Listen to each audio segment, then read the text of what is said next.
সিফাত।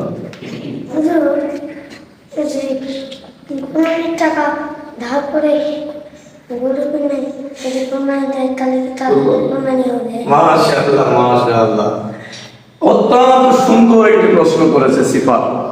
যে কোনো ব্যক্তি যদি কুরবানির টাকা ধার করে এনে কুরবানি দেয় তাহলে তার কুরবানি হবে কি না?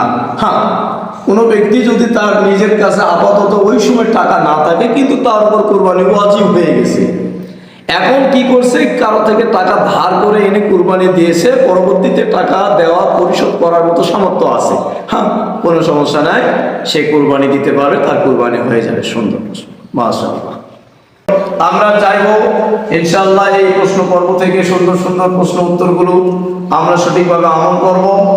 আর বিশেষ করে যারা আমাদের দর্শকবৃন্দ আছেন, যারা আমাদের এই চ্যানেলকে সাবস্ক্রাইব করেছেন অথবা ফলো দিয়ে রেখে আমাদের এই ভিডিওগুলো উপভোগ করছেন, যদি কোনো সময় কোনো অবস্থাতে আমাদের প্রশ্নের উত্তরগুলোর মধ্যে কোনো কনফিউশন থেকে থাকে তাহলে আপনারা আমাদেরকে কমেন্ট বক্সে আমাদেরকে সুন্দর পরামর্শ দিবেন, যাতে করে আগামী দিনে আমরা আরো সুন্দর সুন্দর প্রশ্নের উত্তরগুলো সহজভাবে দিতে পারি।